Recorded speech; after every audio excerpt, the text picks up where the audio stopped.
tu ne t'entends pas avec ton conjoint. Ou bien chrétienne, tu ne t'entends pas. Il a pensé qu'il a, je divorce.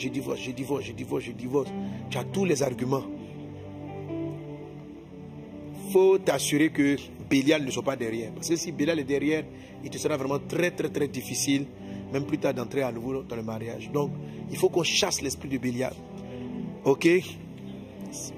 Donc, tu peux nous lire Matthieu 24, 10. Matthew 24:10. And then many will be offended, will betray one another, and will hate one another. Amen. Amen. And then shall many will be offended, and shall betray one another, and shall hate one another. Amen. Amen. Voilà, c'est ce que j'ai parlé tout à l'heure de l'esprit de la déception. Many will be, quelqu'un qui est déçu, c'est une personne qui a été offensée. Alors, parmi les signes de la fin des temps, dans la version anglaise, il est dit, plusieurs seront offensés. Et à cause des offenses, ils vont se trahir, c'est-à-dire infidèles, et ils vont se haïr à cause des offenses. L'offense va engendrer de la trahison, de l'infidélité, de l'abandon. C'est pourquoi l'offense fait partie des actions de Bélial. C'est ce titre de Satan-là, Bélial. Bélial. Donc, many will be offended. In the French, dans la version française, il est dit, alors aussi plusieurs succomberont. Ok, succomberont. Parce que donc le mot qui est utilisé peut être traduit par seront offensés ou vont céder. Donc ils ne sont pas contradictoires.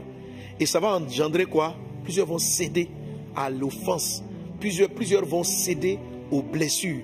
Plusieurs vont céder aux trahisons. Plusieurs vont céder à la méchanceté. Et c'est ce que la version française fait ressortir. Plusieurs succomberont. C'est-à-dire, au début, ils ont résisté. Au début, ils ont dit, non, j'ai décidé, je vais résister. Mais plusieurs vont succomber. La Bible même va jusqu'à dire, en continuant la lecture, que si Jésus n'avait pas abrégé cela, personne ne serait sauvé. Amen. Parce que l'oppression de Bélial sur le monde est très forte, sur les familles sont très fortes. Il faut la grâce de Dieu. Et les mercredis d'après, le temps d'après, on va continuer de prier. On va continuer de prier. Pourquoi je prophétise beaucoup sur le mariage? Parce que le mariage est la base, est le noyau premier même de la fidélité.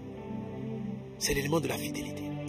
Quand on parle même de fidélité, on fait référence au mariage. Quand on parle aussi de l'église, comment Dieu appelle les chrétiens?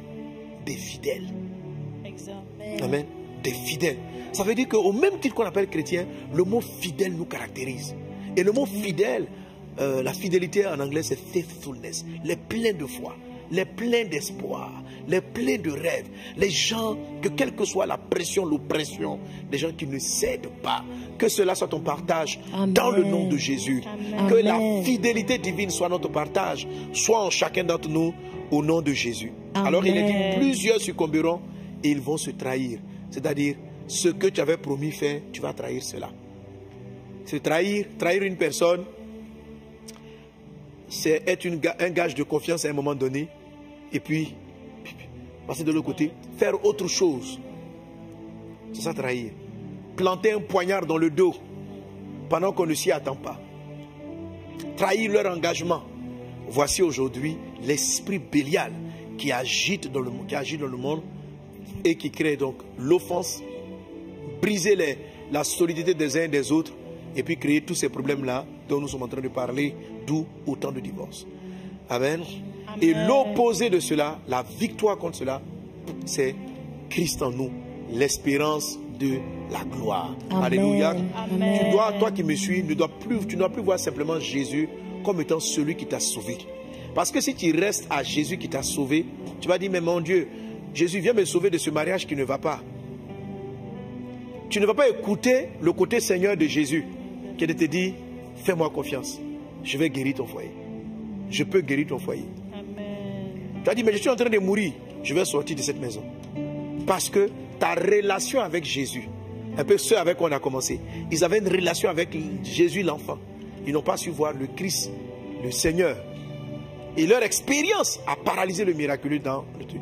Ton expérience avec Jésus est en train de paralyser ta nouvelle expérience avec le surnaturel et le miraculeux de Christ. Avoir Christ dans sa vie, il est déjà dans ta vie en fait. Mais suivre le Christ, c'est de te soumettre à sa voix et de lui faire confiance. Amen. Et de lui faire confiance. Tu ne mourras pas, Amen. mais ta maison sera sauvée. Ton mari sera guéri. Amen. Ta femme sera guérie. Amen. Leurs vies vont changer à cause de la grâce et de la gloire de Dieu. Amen. Alléluia. Nous allons prier le Seigneur afin que toutes ces masses de Bélial soient ôtées de nos cœurs et que le Christ règne en nous. Que le Christ règne en nous. Ça sera notre dernier sujet de prière. Et